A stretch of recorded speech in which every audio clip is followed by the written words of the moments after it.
Boa noite, pessoal. Bem-vindos a mais um dia de palestras no Roots Day Conference. É um prazer estar aqui. Quero agradecer em especial minha mentora, Tati, da Oracle. Muito obrigada. Você é uma das pessoas que fez isso acontecer também, tá bom?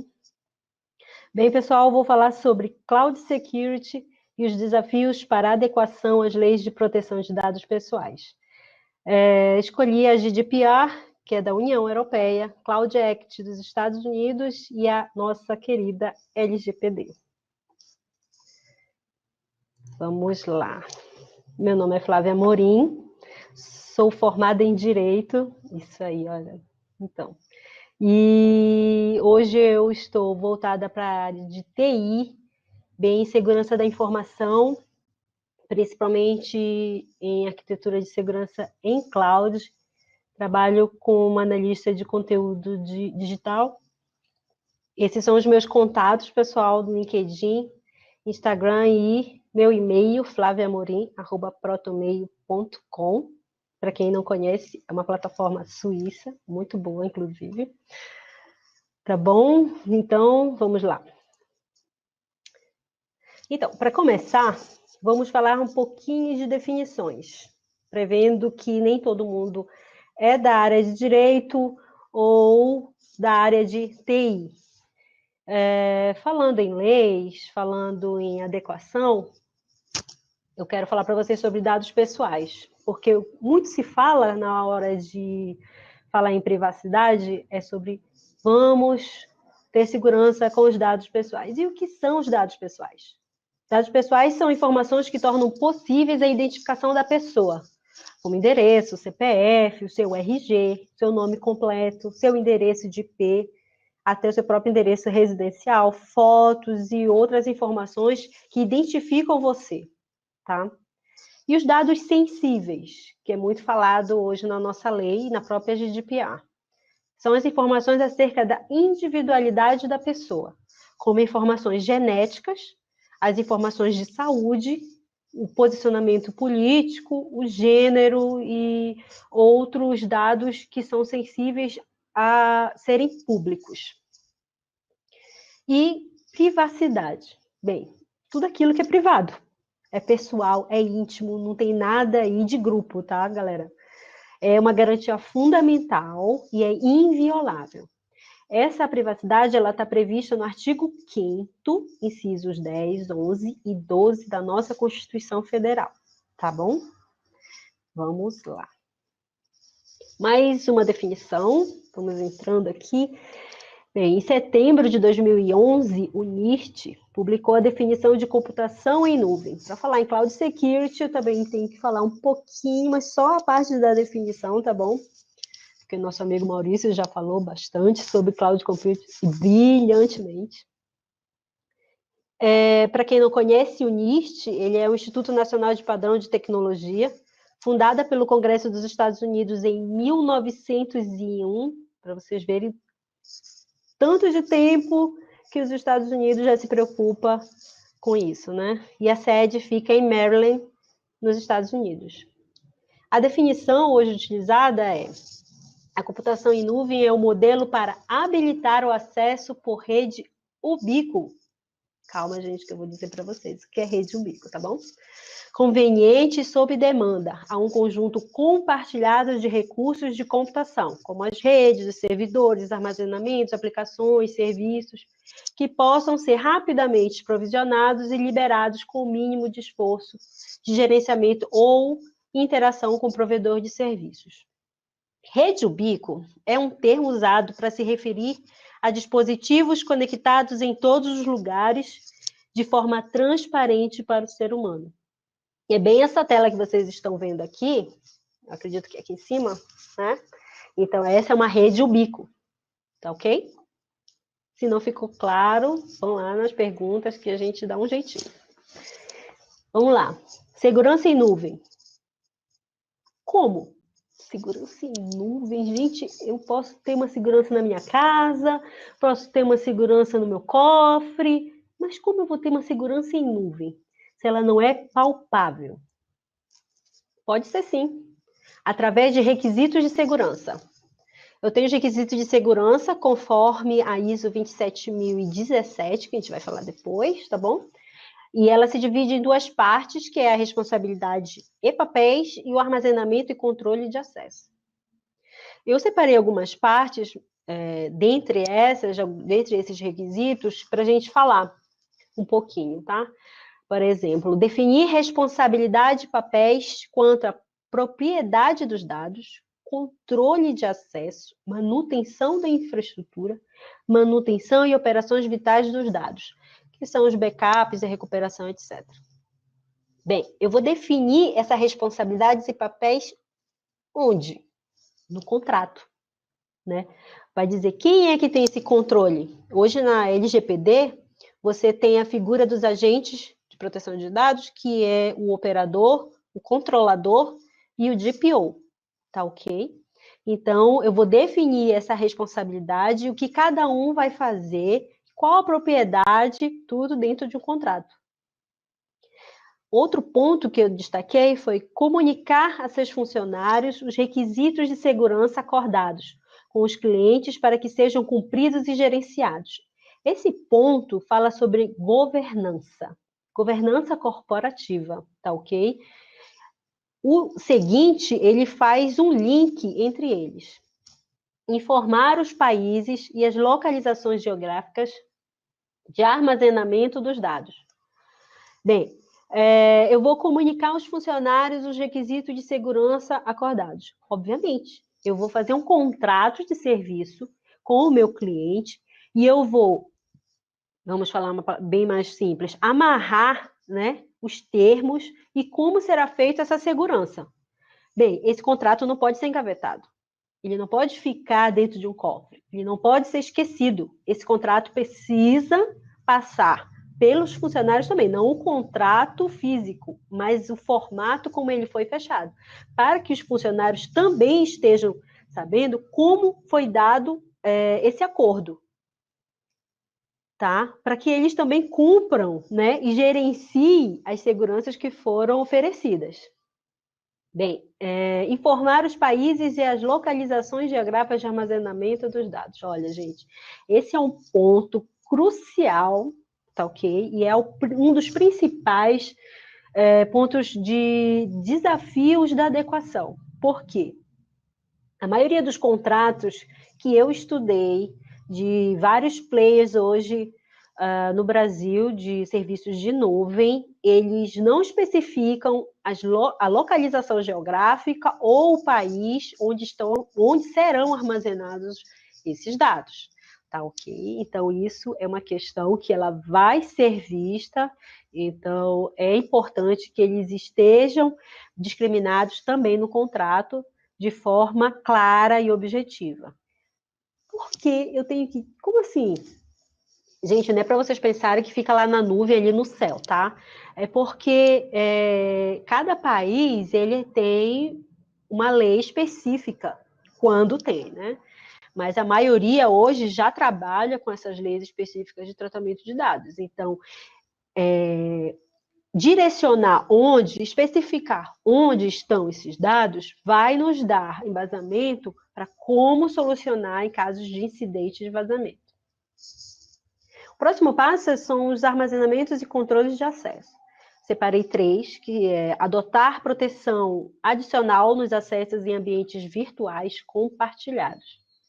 Ou seja, essa adoção de proteção adicional, ela vai servir uma segurança a mais devido à grande incidência de hackers, né, tentando burlar as grades de segurança das nuvens, tá ok?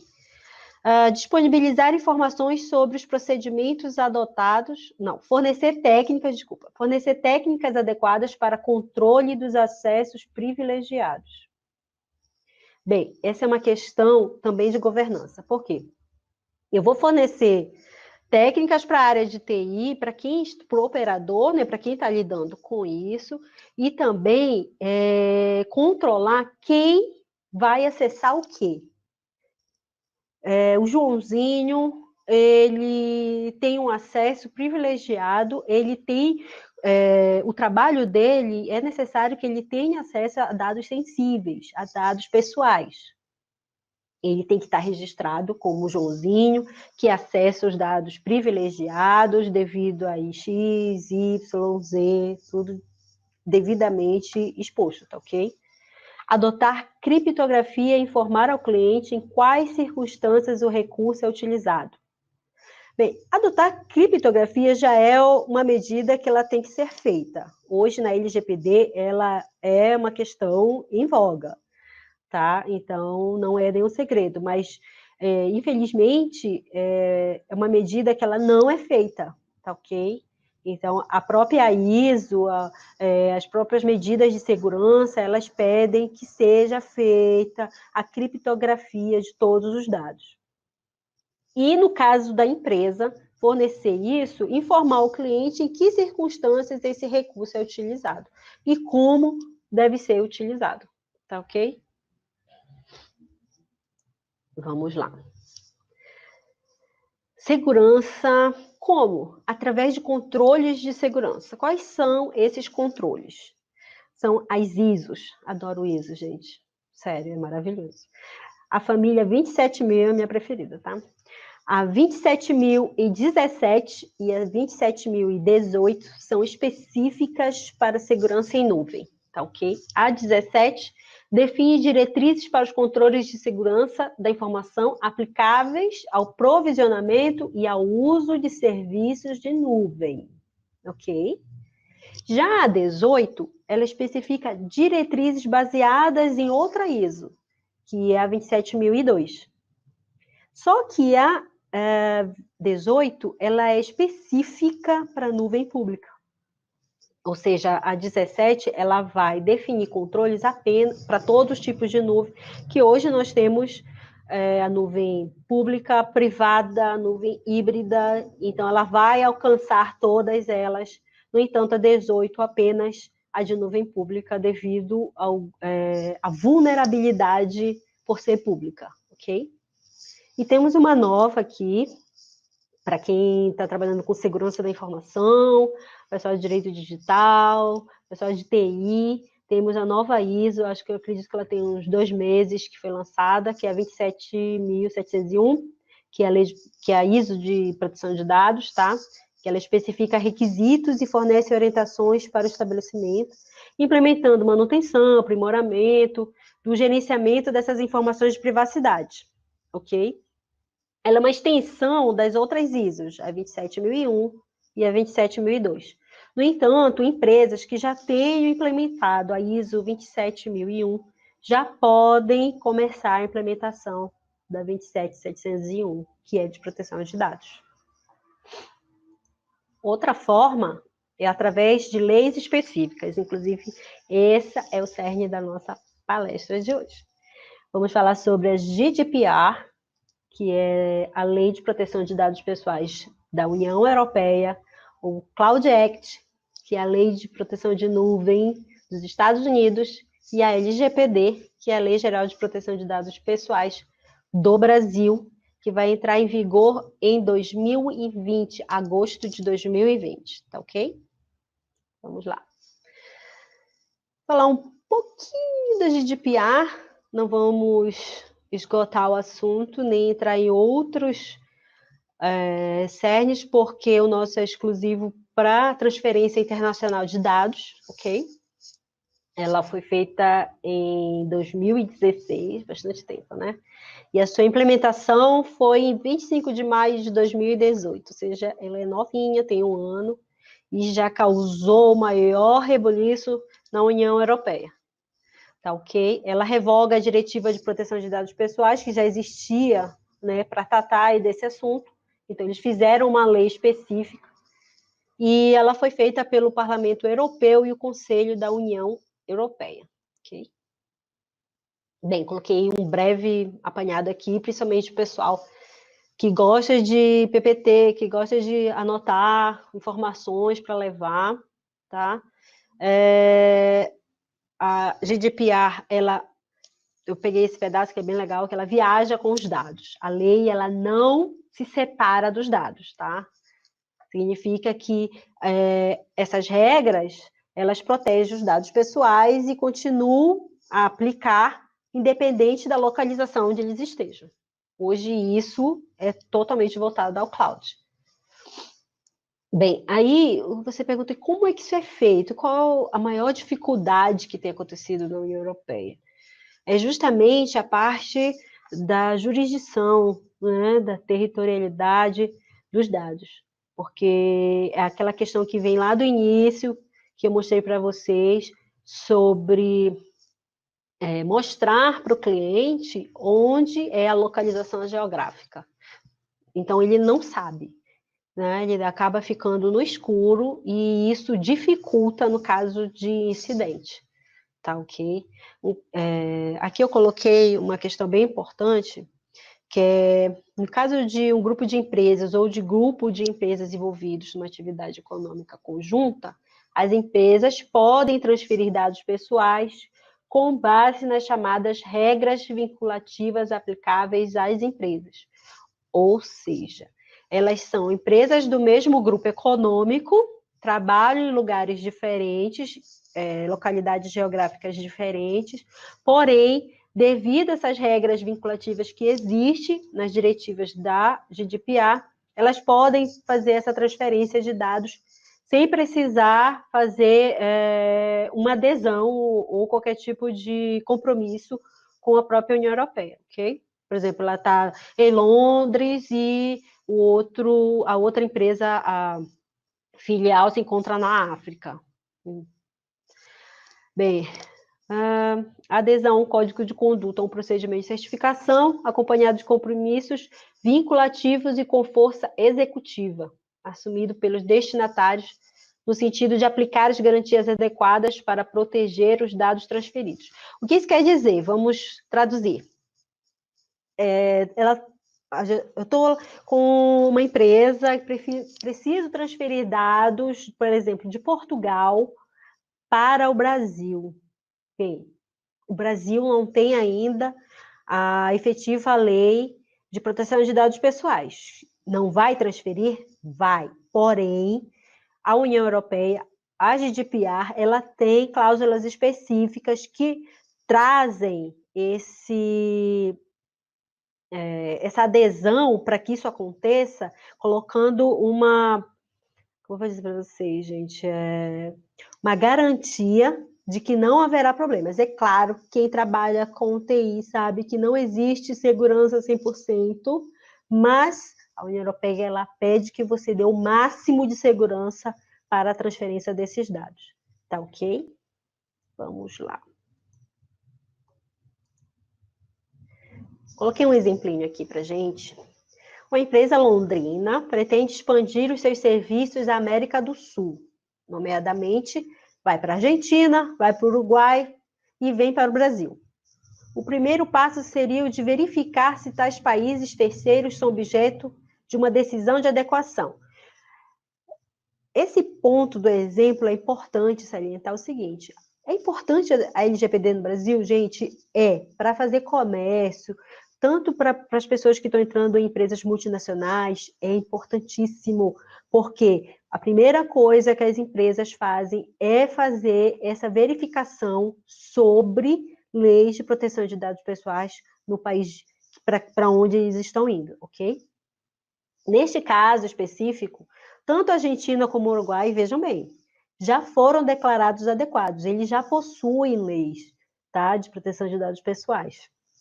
A empresa poderia transferir dados pessoais para estes dois países, mesmo que eles não pertençam à União Europeia, ok?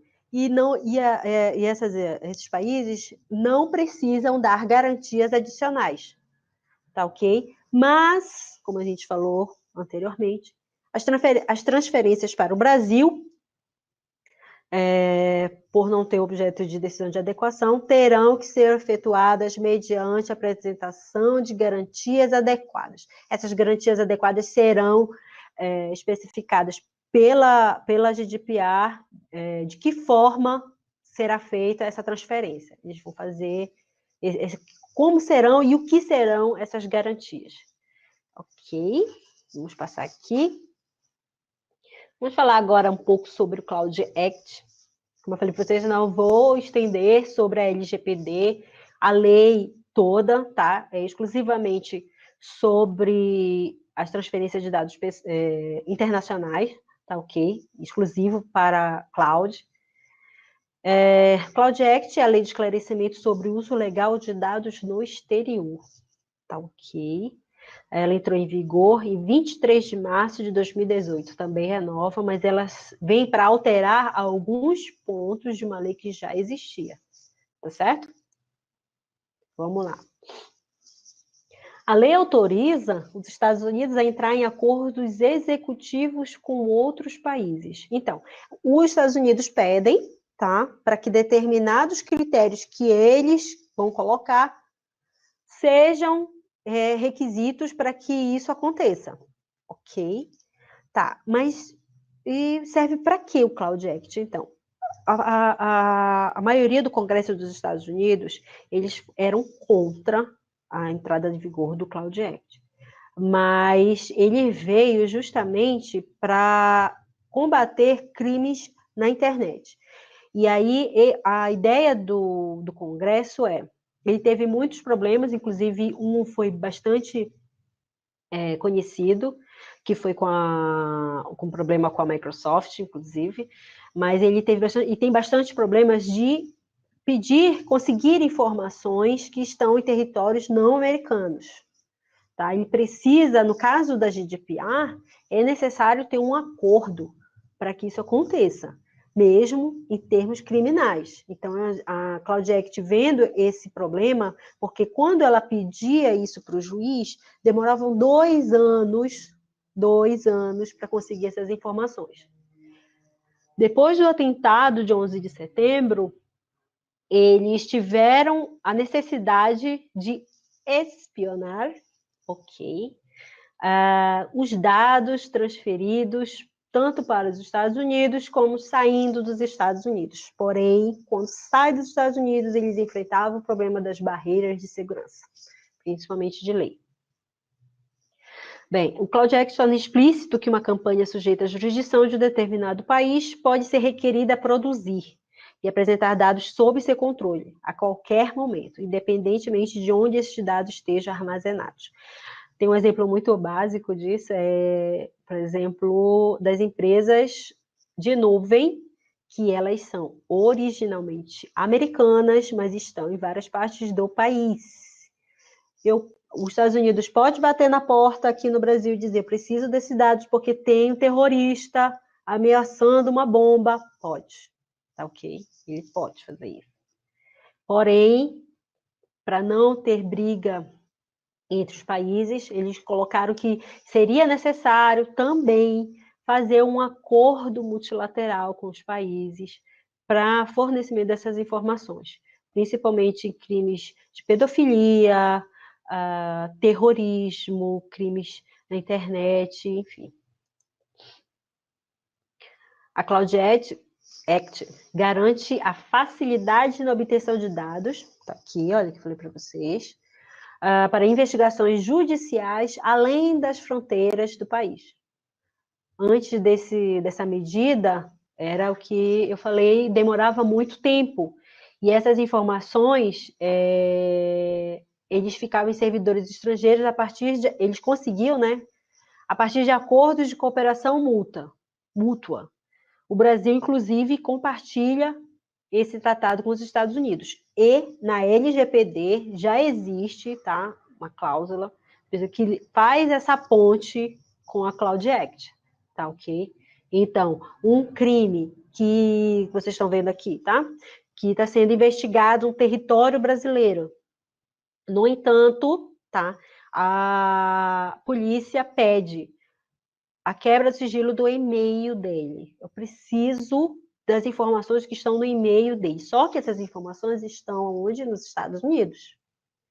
Devido ao Cloud Act e essa cooperação mútua entre os países, apesar do Brasil não ter ainda em vigência a LGPD, isso ia demorar mais ou menos entre 1 e 2 anos. Hoje, isso já é uma outra realidade, entendeu? no caso, o Gmail, né? Se fosse o Gmail, um exemplo, claro, seria o juiz iria peticionar para o Gmail, ele teria que, de acordo com a Cloud Act e o Tratado Mútuo de Cooperação, ele teria que disponibilizar essas informações imediatamente. Bem, agora a gente vai falar um pouquinho sobre a LGPD, a nossa Lei Geral de Proteção de Dados Pessoais, que tem dado tanto trabalho, né, pessoal? Mas não é um bicho de 7 cabeças, não vai engessar nenhum serviço, tá ok? Eu acredito que a LGPD ela vem para assegurar que nossos dados, inclusive o meu, o seu dado pessoal, estejam protegidos. Pode não estar protegido 100%, mas já não serão uma moeda de troca. Tá, okay? Tem muita coisa que acontece hoje que a gente nem imagina mas está dando, entendeu? Está dando de bandeja, assim, nossos dados pessoais, e aí muita gente até ri, sabe? Acha que é um desperdício, vai engessar meu negócio, não vai. É uma questão de mudança de cultura, de cooperação, tá ok? Adequação, que demora, mas ela só vem para agregar. Bem, ela foi criada na Câmara dos Deputados do Brasil e Senado Federal do Brasil. Ela foi ratificada em 14 de agosto de 2018 e teve uma alteração pela MP 869 em julho desse ano. Ela entra em vigor em agosto de 2020. Então, para quem ainda não está trabalhando com adequação, estamos atrasados, né? Vamos lá. No que tange à transferência internacional de dados, a lei, ela fala sobre a permissão diante dos seguintes casos. Aí eu elenquei, de acordo com a lei, os casos onde podem ser feita essa transferência, tá ok? Quando eu falo em transferência, eu estou falando em nuvem também, tá bom? Para países ou organismos internacionais com grau de proteção de dados pessoais. Então, ela se assemelha ao GDPR da União Europeia, tá ok? Porque eles pedem isso, que para transferência para um outro país, esse país será verificado se há uma lei de proteção de dados pessoais, se eles têm essa preocupação, né, em como será feita essa transferência. Garantias de cumprimento dos princípios do direito do titular pelo controlador. Tá? O controlador é aquele que tem a posse dos dados, porém os dados não são deles, são dos clientes, tá ok? Ele tem que dar garantias do cumprimento dos princípios básicos do direito do titular. Alguns direitos, os princípios que estão elencados na LGPD, finalidade, né, e vários princípios que estão lá. Não vou me estender, porque senão eu vou começar a falar sobre o resto da lei, aí vai fugir do assunto, tá bom? Cooperação jurídica internacional. Vemos o Cloud Act aqui, tá? Ela tem essa cooperação jurídica internacional com os Estados Unidos e, desde então, já coopera com o Cloud Act, com essa transferência de dados criminais para os Estados Unidos. No caso de proteção da vida ou da incolumidade física do titular, é também o caso que é permitida a transferência. Também será permitido com a autorização da NPD. A empresa pode pedir, quando for criada a Agência Nacional de Proteção de Dados, que é a ANPD, tá? O controlador pode pedir essa autorização para a NPD desde que bem justificado, tá ok? Acordo de cooperação internacional. Tá vendo? Cloud Act aqui. O Brasil já tem esse acordo de cooperação internacional. A Cloud Act fala que é necessário ter esse acordo para poder fazer essa transferência, principalmente em casos de crimes graves, tá ok? E a LGPD já trouxe para o corpo da lei essa cláusula. Execução de política pública e o consentimento específico do titular dos dados. Se nada foi explícito e o controlador tiver o consentimento, desde que ele seja específico para aquela situação, do titular do dado, que é o dono do dado, meu, seu, ele pode fazer essa transferência. Tá ok? Vamos lá. Desafios em transferências que são afetadas pela LGPD. Isso lá. Compartilhamento de base de dados de RH entre empresas do mesmo grupo, matriz e filial. Lembra que eu falei da GDPR, que essa transferência ela pode ser efetuada entre a empresa que está lá na União Europeia e a outra que está em outro local? Não precisa de nenhuma garantia, ela já é uma cláusula específica lá. Aqui a gente vê que vai ser um desafio, né? Onde a LGPD também vai afetar essa base de dados entre o RH que faz entre matriz e filial, que hoje nós temos um problema com RH, entendeu? Com essa questão da transferência de dados, tanto interna quanto externa, gente. Enfim. Armazenamento de dados em data centers fisicamente localizados no exterior, aquela questão do e-mail. Terceirização do serviço de atendimento ao consumidor.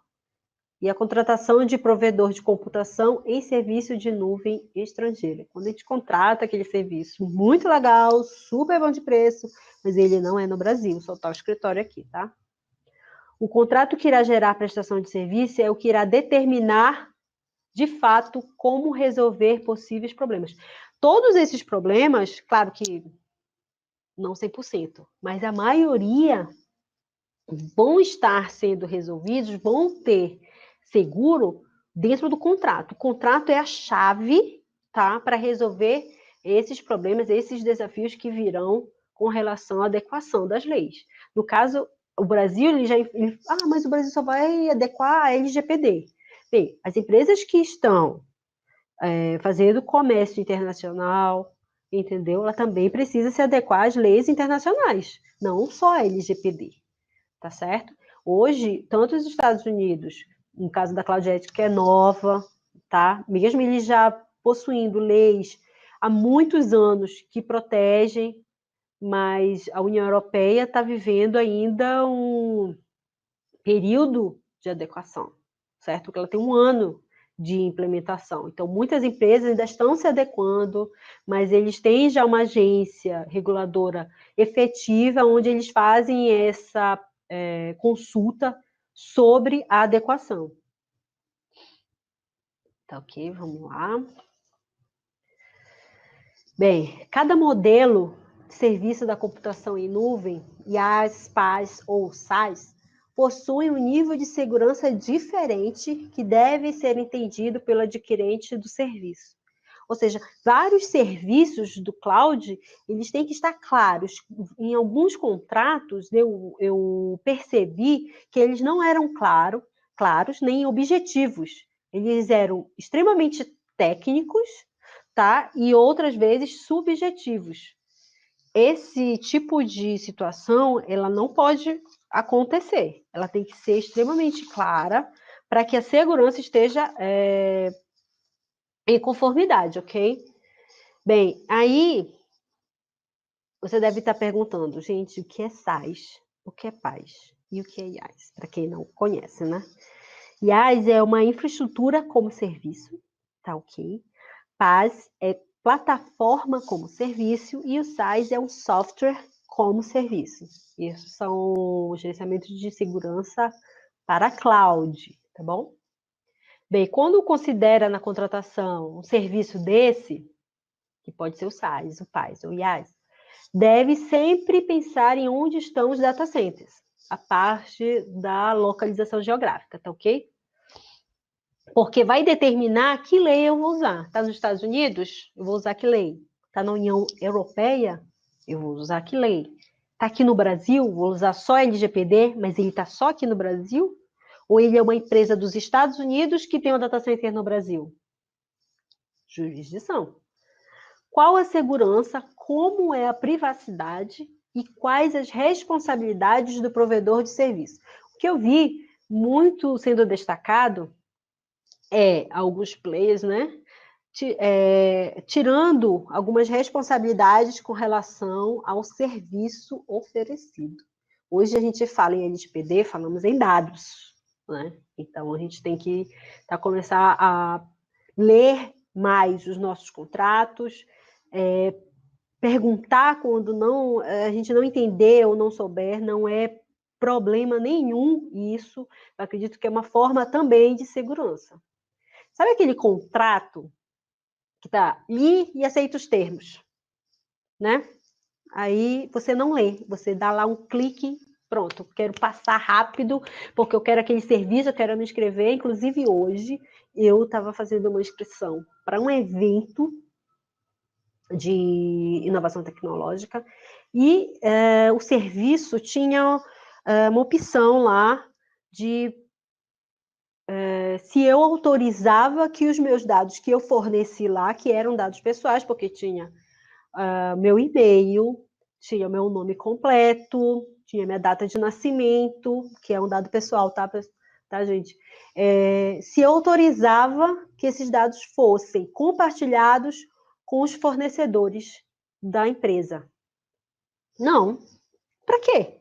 Eu só quero comprar esse ingresso. Eu não preciso para quê? Eu quero fornecer meus dados porque eles iam usar para melhorar aquela captação de leads. Para quem é de marketing sabe o que é isso, tá? Enriquecimento de banco de dados, captação de leads, faz muito isso. Acontece que eu não conseguia fazer a minha inscrição, tá? Se eu não apertasse lá, clicasse lá, que eu aceitava. O ingresso não era meu, porque eu tinha que aceitar, eu era obrigada a aceitar. Gente, você não é obrigado a aceitar. Aí a lei, claro, a LGPD chega a falar nessa questão que a empresa ela pode, tá? A empresa ela pode não efetuar aquele serviço se você não aceitar compartilhar o dado. Mas precisa estar explícito que se você não aceitar o compartilhamento dos seus dados, será impossível isso. Dentro desses termos, dentro dessa finalidade, precisa estar bem claro isso para o cliente. Isso não está, simplesmente ou você aceita ou você não aceita. Então, é uma questão que tem que ser vista. Tá? Outro fator importante é quanto à solução de controvérsias, tá?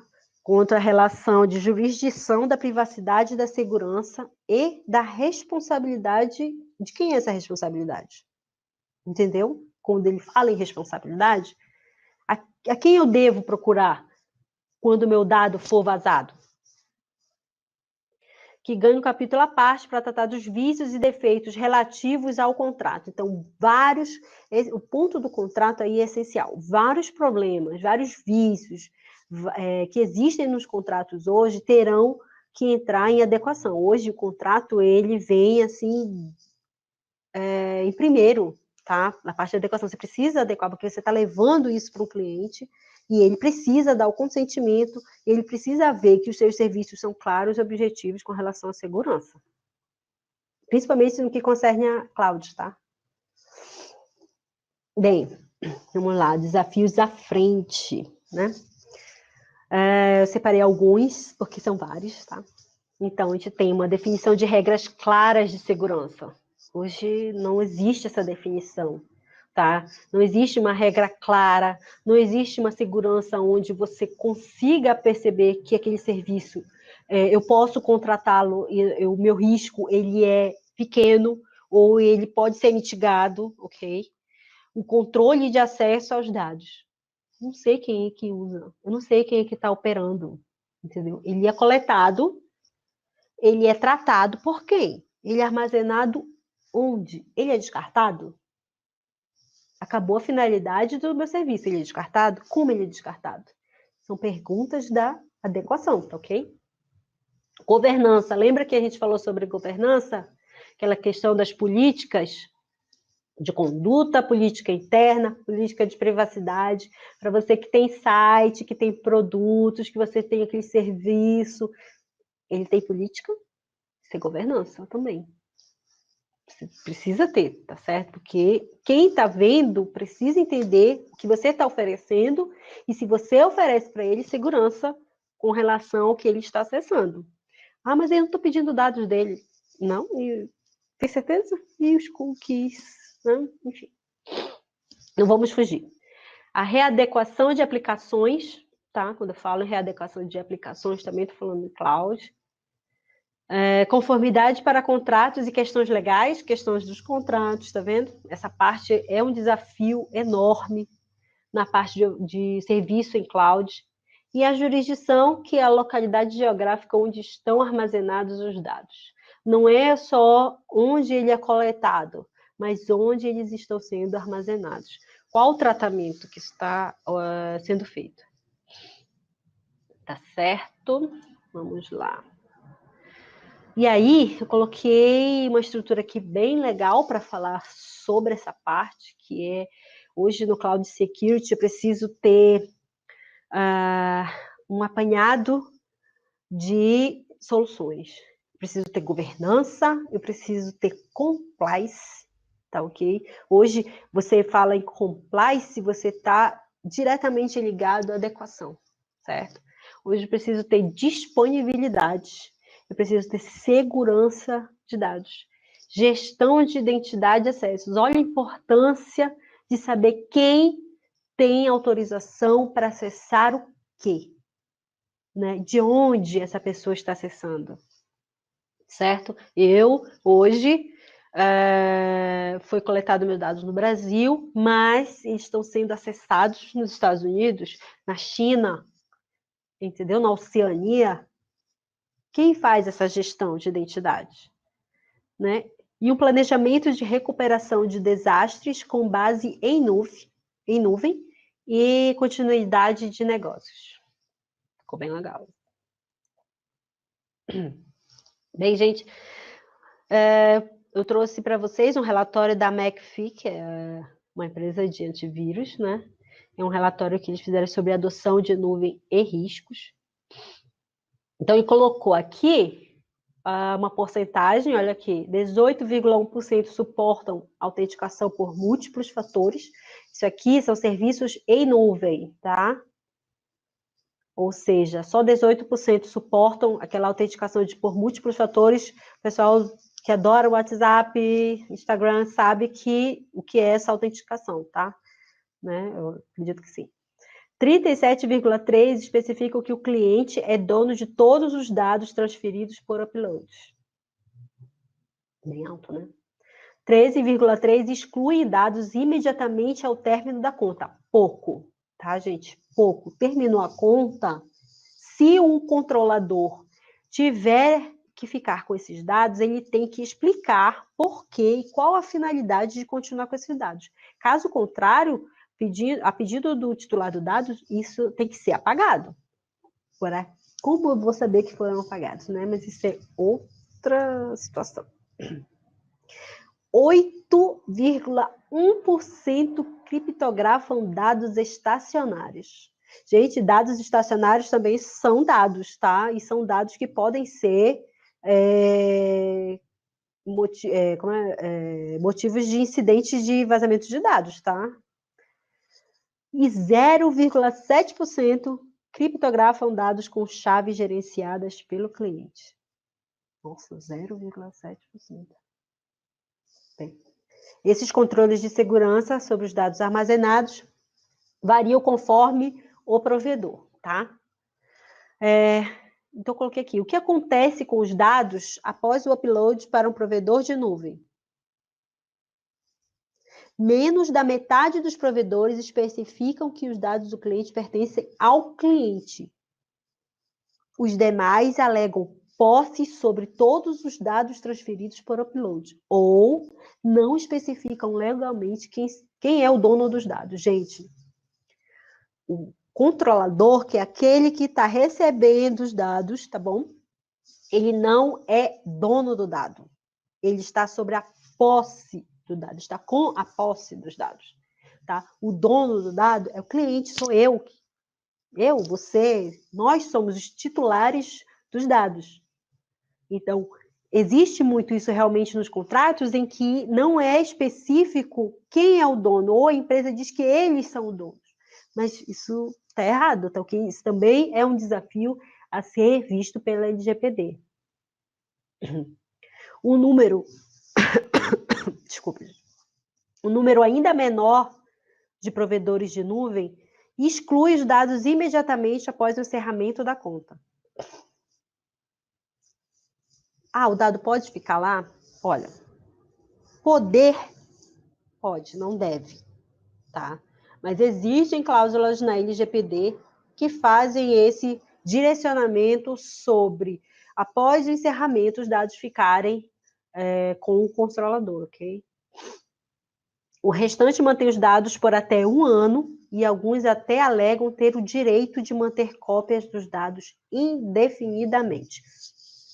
Desafio aí, gente, tá? Grande desafio, porque não, se o titular, ele não consentiu, tá? Para que esses dados tivessem cópias pela empresa, né? Que fez essa coleta, ele não pode ficar com esse dado indefinidamente.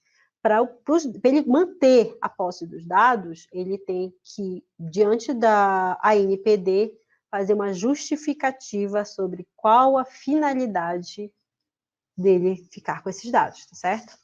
A fonte foi um relatório da McAfee sobre a adoção de nuvem e riscos, foi um relatório de 2018, que foi lançado agora em 2019. Ok, vamos aqui. Quais dados confidenciais estão sendo armazenados? Também é desse relatório. Bem, 20% são dados de e-mail, 17% protegidos por senha, 16% tem informações de identificação pessoal, 9% de dados pessoais de saúde, 12% de pagamento e 27% dados confidenciais da empresa. Olha só. É muito dado, né? Vamos lá. Os principais requisitos para a transferência internacional de dados em países com marcos regulatórios já definidos têm sido. Esses são os principais requisitos, tá?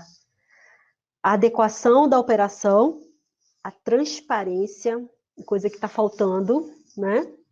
Prestação de contas e empoderamento do usuário, accountability. O consentimento, gente, vocês vão ouvir falar muito sobre consentimento na vigência da LGPD. E o uso legítimo desses dados. Aquela questão que a gente viu ainda há pouco sobre essa posse indefinida dos dados. Tá certo? Bem, acredito que eu esteja chegando ao fim. Eu tenho algumas dicas, tá? Para vocês que eu separei de plays que eu sigo, que eu escuto. No caso aqui, eu separei alguns podcasts que eu vou dar como dicas para vocês. O Segurança Legal, gente, é maravilhoso. Ele é produzido a produção e o conteúdo é do Guilherme Goulart e o Vinícius Serafim. Eles fazem um resumo de todos os incidentes, as invasões, sequestros de dados, tá? Estou falando de segurança da informação, tá ok? E as principais notícias dentro de segurança da informação. Vale super a pena. O Nuvencast, que é um podcast mensal da Nuvem Shop, eles lançam todo mês um tema, tá? Sobre nuvem, sobre segurança, sobre as novidades dos players. O The Cloudcast é muito legal. Produção de conteúdo do Aaron Delph e o Brian Gracely, é muito bom esse podcast. Quem gosta de cloud, escuta, gente, é muito bom mesmo. Eles dão várias dicas de certificação, de cursos, falam sobre notícias, principalmente dos Estados Unidos e União Europeia. Da parte de direito, vou indicar o Conectando Mentes Curiosas pela PG Advogados, onde tem muito conteúdo de direito digital com a Patrícia Peck, que ela é referência nacional e internacional quando você fala em direito digital, tá? Principalmente também nessa adequação à LGPD. E o diferencial da Patrícia é que ela, além de advogada, ela também é analista de sistema. Então, ela entende bem do que ela está falando. Vamos lá para um dos meus preferidos, que é o hipster.tech. Tá? É produção e conteúdo da Alura e da Kaelo, super legal. Eles falam sobre tudo sobre tecnologia, desde a parte dev, data science, a inteligência artificial, deep learning, machine learning, super legal para quem curte, super indico. Pizza de dados, comandado por mulheres, muito legal. Foi o primeiro podcast brasileiro sobre ciência de dados. Tem convidados maravilhosos, eles dão super dicas de certificações, de cursos, então eu acho bem bacana. E sobre LGPD também, indico o The Privacy Cast com a Viviane Nóbrega e o Fabrício Alves. O Fabrício, inclusive, ele foi indicado para a Agência Nacional de Proteção de Dados Pessoais, gente. Super bacana isso, né?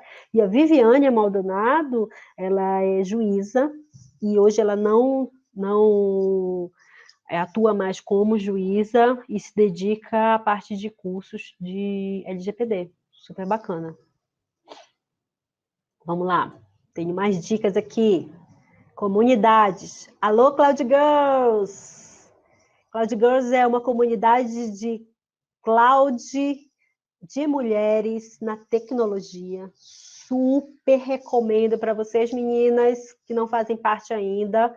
Tá aqui o e-mail delas, o Instagram delas, faz bastante meetup, fomenta conhecimento, elas têm um programa enorme de mentoring maravilhoso. Eu faço mentoria na Oracle com a arquiteta de soluções em nuvem, a Tatiane Scarpioni, que é maravilhosa, ela é referência lá na Oracle em soluções em nuvem, maravilhosa, e foi tudo graças ao Cloud Girls.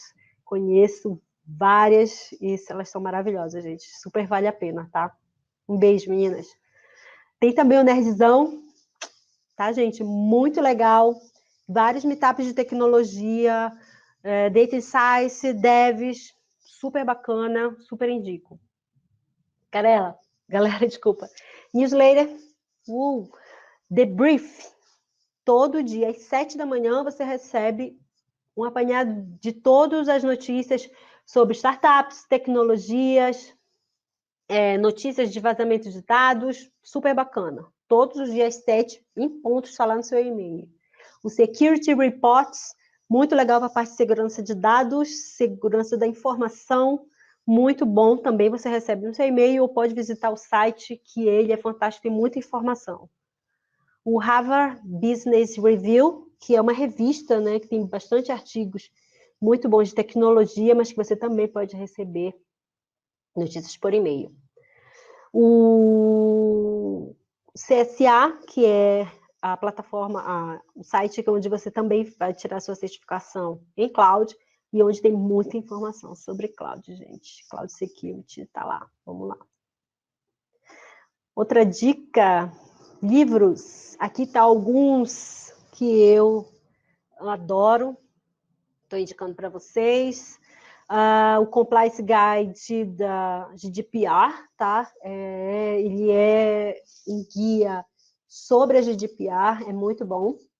Tem aqui também o livro da certificação CCSP, é maravilhoso, tem um capítulo inteiro, uma unidade inteira sobre compliance em cloud. Ele é excelente, esse livro, é maravilhoso, gente, maravilhoso esse livro. Saindo um pouco do técnico, vamos um pouquinho, uma literatura à parte um pouquinho, tá? Homo Deus é do Yuval Noah Harari. Ele é um livro que fala um pouco sobre o amanhã e de como essa tecnologia toda influencia na evolução do ser humano. Muito legal. Parece filosófico, mas é muito legal, gente, sério. Pessoal de segurança da informação, fundamentos de segurança da informação com base nas ISOs que eu falei. Lembra das ISOs 27001, 27002? A maioria das empresas de TI têm essa ISO ou estão trabalhando para adequação nessa ISO. Quem quiser saber mais, esse livro é fantástico, super didático. Resposta a incidentes de segurança em computadores. Gente, esse livro é maravilhoso. Tá? Ele é técnico, mas metodológico. E ele fala muito como fazer essas respostas e um plano robusto para mitigar esses riscos. Super recomendo. LGPD, pessoal aí que está querendo aprender, quer levar para sua empresa, não importa se você é advogado, se você é CTO, se é SOL, CISO, se você é dev. Gente, esses livros são de fácil entendimento e metodologia muito fácil, muito clara. LGPD, que é o Manual de Implementação da Viviane Maldonado, que eu também mostrei o podcast. Super legal, muito fácil o livro. Recomendo. O Direito Digital Aplicado, da Patrícia Peck. Comecei a minha trilha, né, pela TI e pelo Direito Digital com a Patrícia Peck. Esse livro super recomendo, é meu livro de cabeceira. Tenho aqui um white paper de Cloud Act, super legal. Gente, eu tenho esse white paper. Quem quiser dar uma lida nesse white paper, e eu também tenho o relatório da McAfee e outros da Cloud Act. Entre em contato comigo pelos endereços que eu coloquei no início, eu vou colocar eles aqui no final, que aí a gente vai se falando e eu mando para vocês, tá bom? Coloquei também o Guia PMBOK. Gente, o Guia PMBOK? Como assim? Então, eu comecei a fazer MBA em Gestão de Projetos na USP, e eu me apaixonei por esse livro, me apaixonei por gestão de projetos. Ele tem um capítulo maravilhoso de gestão de riscos, gente. Fantástico. Fantástico, tá? Ele é um livro que deve ser lido, foi um presente de meu pai, querido. Então, ele é muito bom, gente. Quem puder tê-lo ou quem quiser ler, entendeu? Empresta de alguém, é fantástico para quem trabalha, principalmente com segurança da informação, quer montar um projeto, ele te dá um norte bem legal. E para finalizar, eu vou falar sobre Fora da Curva. Vai saindo fora da curva do técnico, né? Ele mostra, né, os segredos de grandes investidores do Brasil e como eles pensavam fora da caixa. Entendeu? Eles iam contra tudo aquilo que o pessoal dizia que era certo, tudo aquilo que era o correto, não que estivessem fazendo coisa errada, não é isso que eu estou querendo dizer, gente. É que você, às vezes, quer mudar de direção e acha que não tem tempo, que não dá certo, que como vai fazer. Então, ele é um livro muito legal e eu meio que posso dizer que sou fora da curva, porque me formei em Direito e hoje eu respiro TI, amo de paixão, e então eu meio que saí da curva nessa questão também. Vale a pena. E é uma dica muito legal você não ler só livros técnicos, tá? Para você expandir a sua mente em vários sentidos, tá? E aqui, para finalizar, as certificações, coloquei algumas certificações, até faltou duas aqui, de LGPD, no caso de DPO, né, que tem da Exim, tem várias certificações da Exim para LGPD, que é a Essential, e para DPO tem a Foundation, a Practitioner, tá, da Exim também, mas ela também tem da parte de cloud. Essas certificações que eu coloquei para vocês são todas de cloud, tem da Amazon, tem da Keynote, a Competia, a galera de TI já conhece bem. Temos aqui do Google Cloud, IBM, então um pouco das certificações, são várias, mas essa é um pouquinho do que o pessoal de cloud está fazendo. Esse mês estou mergulhando em algumas certificações em cloud e espero que dê certo, tá? Bem, esses são os meus contatos. Quem quiser algum material, tá? A parte do relatório, aquele white paper de Cloud Act, eu quiser conversar, trocar alguma ideia, tá bom? Esses aqui são os meus contatos, LinkedIn, Instagram e e-mail. Temos aí uma pergunta do Gabriel e uma da Aline. Vamos lá. O Gabriel quer alguns arquivos, parece, e a Aline está perguntando se ocorreu. Clique em perguntas, a Aline está lá. Isso. Tá. Se uma empresa não se adequar a LGPD, vou compartilhar, tá, galera? Se uma empresa não se adequar a LGPD até a data do ano que vem, vai ter alguma punição ou multa para essas empresas? Então, Aline, nós hoje vivemos o que no direito chama vacatio legis, que é a parte de adequação à lei que vai entrar em vigor. Quando a lei entrar em vigor em agosto, né, ela vai ter um tempinho, lógico que ela não vai chegar na sua empresa e já vai te multar. Até porque, na parte de sanções da LGPD, a primeira coisa não é a multa, tá? Isso é subjetivo, depende muito do tipo de incidente que aconteceu. Ela vai chamar o DPO da empresa para saber o que aconteceu, entendeu? Vai fazer aquela fiscalização. Então, hoje, a gente depende muito da formação da ANPD, que é a Agência Nacional de Proteção de Dados, para consultas referentes a essa vigência da lei, ok? Em agosto. Mas, necessariamente, ela já vai levar multa de cara a partir do dia 16 de agosto. Não vai ser assim, tá, gente? Até porque é necessário que a ANPD faça essa consulta com as empresas para ver se a adequação está indo de forma correta. Espero que tenha respondido a pergunta. Pergunta do Gabriel. Tá. Onde eu posso encontrar modelos de contrato relacionados a Pentest versus Cloud Compute? Para ter ideia como ir para essa área de forma legal. Então, Gabriel, modelos de contrato, geralmente, tá? Quando eu comecei a estudar os contratos dos grandes players, na parte de nuvem, tá? O cloud, eles são disponibilizados na própria plataforma, no próprio site deles, tá? Eles têm lá o Oracle, a Amazon, a Microsoft, eles disponibilizam lá esses contratos para você ver como é, tá? Então fica lá. Você pode pesquisar nas próprias plataformas deles que você vai ver esses contratos, tá bom? Acontece que alguns contratos, eles são personalizados, porque vai de acordo com a empresa e qual tipo de segurança que ela vai pedir, entendeu? Que ela vai optar. Então, algumas partes são personalizadas, mas, em suma, o total, você consegue ter essa ideia olhando no site e procurando sobre esses preços. Mas qualquer coisa, entre em contato comigo, que aí eu tenho alguns modelos bem legais e aí a gente pode ir trocando.